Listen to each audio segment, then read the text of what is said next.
D S P عثمان حیدر کے جو بیوی اور بیٹی جو اس نے قتل کی تھی اس کا معاملہ حل ہو گیا ہے اور Syed Zeeshan Raza D I G investigation Lahore ہمارے ساتھ موجود ہیں. ان کی ٹیم نے معاملہ کو حل کیا. اچھا سر، یہ بتائیے گا وجہ نات کیا بنی کہ اتنا ایموشنل ہو گئے اور بیوی اور بیٹی کو بھی قتل کر دیا؟ جی، یہ جو مقتولہ ہے سمیہ بی بی، یہ اس کی عثمان کی پہلی شادی اس کے ساتھ ہوئی تھی اور یہ 20 سال پہلے ہوئی تھی. پھر عثمان نے 18 سال قبل اس کی پہلی شادی کے 2 سال بعد ایک دوسری شادی کی جو گھر والوں کی مرضی سے کی.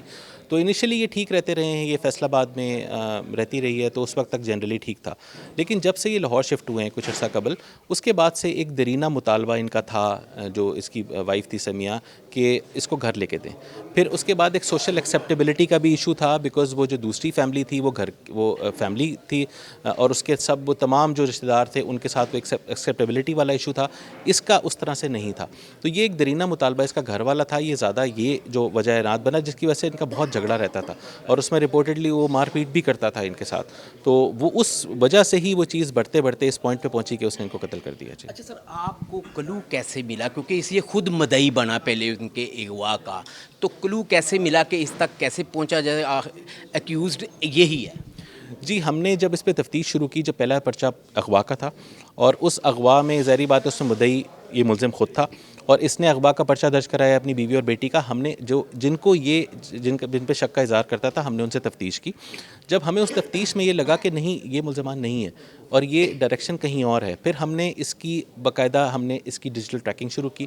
ہم نے اس کی سی ڈی آرز لینا شروع کی. ہم نے 1000 سے اوپر سی ڈی آرز لیں. اس میں ہم نے جیو فینسنگ کروائی. ہم نے جو ہماری سسٹر ایجنسیز ہیں ان سے ہم نے اس کی انٹرنیٹ ایکٹیویٹی کی آئی پی ڈی آرز لی.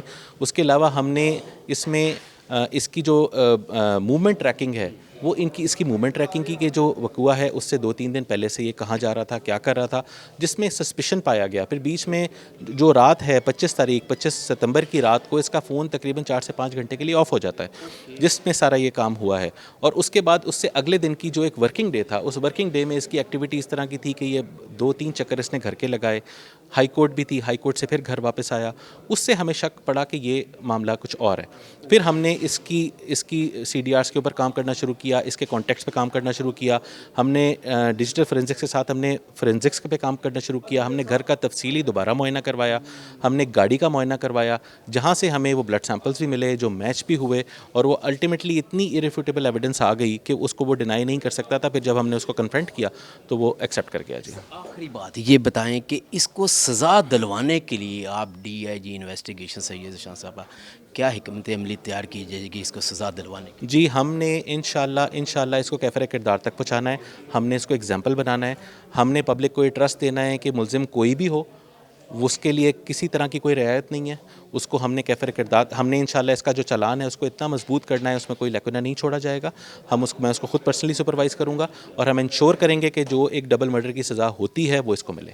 تھینک یو جی. ذیشان رضا صاحب ہمارے ساتھ موجود تھے اور انہوں نے واضح کہا کہ اس کو سزا دلوانے کے لیے ایسے ایویڈنس کلیکٹ کیے گئے ہیں کہ اس کو سزا دلوائے گئے اور اس کو اب یہ گرفتار ہے اور اس کو کیفر کردار تک پہنچانے کے لیے ہر ممکن کوشش کی جائے گی. جی.